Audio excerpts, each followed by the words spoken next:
Jadi Allah ini memiliki sifat tidak sama dengan yang dicipta. Allah tidak sama dengan makhluknya. Dan juga qiyamuhu binafsihi, Allah berdiri sendiri tidak membutuhkan apapun bantuan dari yang lain. Maka sangat buruk kalau disampaikan oleh seorang mubaligh dengan maksud bercanda di dalam pengajiannya, dai atau seorang ustadz yang mengatakan bahwa maksudnya bercanda, tapi ngomongnya Allah kirim SMS ke malaikat Israel untuk mencabut nyawa seseorang. Itu sudah murtad dari lisannya. Ya, itu sudah murtad dari lisannya.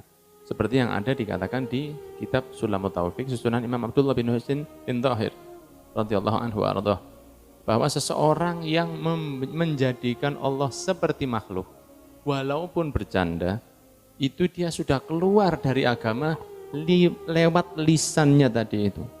Jadi makanya kalau bercanda itu jangan ngawur, jangan bawa Allah, jangan bawa Nabi, jangan bawa malaikat, jangan bawa Quran, jangan bawa waliullah, jangan dibawa itu.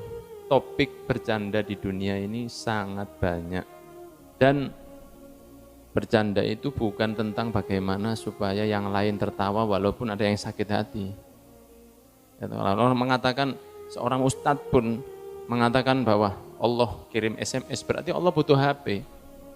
Kalau Allah butuh HP, berarti Allah butuh charger. Berarti Allah butuh listrik untuk ngecas HP-nya. Berarti Allah butuh provider atau kartunya. Berarti Allah butuh pulsa. Dan itu sama sekali bukanlah kholik, tapi itu makhluk. Itu kita. Kalau Allah Subhanahu wa taala idza arada syai'an an yaqula lahu kun fayakun. Kalau Allah mau menghendaki apapun di dunia ini, tinggal mengatakan kun, jadilah, maka langsung jadi tanpa perantara yang lain. Sehingga hati-hati. Nah, kalau jenengan mendapati ada satu pengajian, ustadznya, mubalighnya yang nyampaikan sudah mulai menyinggung Allah, malaikat, Nabi, dipakai bahan bercanda, saat itu juga tinggalkan majelis tersebut. Saat itu juga tinggal saja. Dengan baik, alasan apa, mau pulang atau mau ke kamar mandi, tinggal saja majelis itu. Tidak ada manfaatnya sudah. Tidak ada manfaatnya Anda buang waktu berjam-jam untuk mendengarkan orang yang menjadikan Allah persis seperti manusia.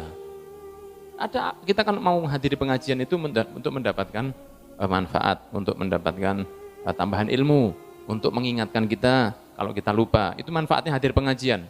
Kalau kita sudah melakukan sesuatu, kita hadir pengajian mungkin lebih istiqomah. Itu harapan kita dalam menghadiri sebuah kajian.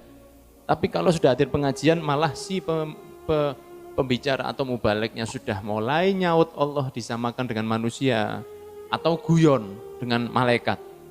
Malaikat dipakai buat guyonan. Sampai tak lapor orang malaikat.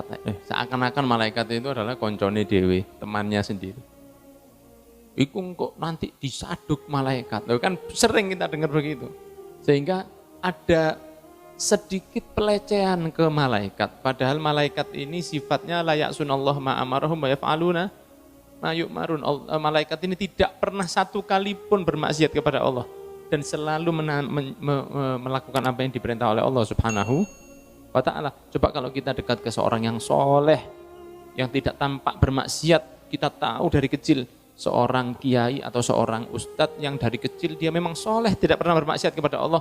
Ketika kita dekat dengan beliau, kita mesti sungkan. Apalagi dengan yang sama sekali tidak bermaksiat kepada Allah, yaitu para malaikatnya, tidak makan, tidak nikah, tidak punya hawa nafsu.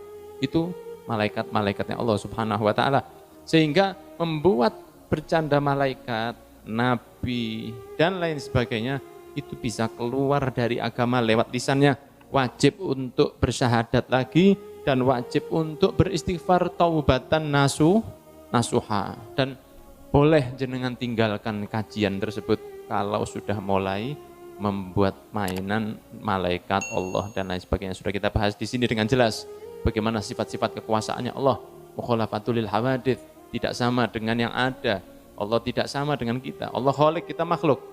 Sehingga jangan pernah bertanya bahwa kalau kita ini dicipta ada bapaknya Allah siapa. Nah itu berarti pertanyaan menyamakan Allah dengan makhluk. Karena ini dimensinya sudah berbeda. Dimensi Tuhan dengan dimensi makhluk ini sudah berbeda. Tidak bisa disamakan. Baina sama wa sumur bor. Antara langit dan sumur bor atau sumur sat. Sumur sat. Sehingga hati-hati.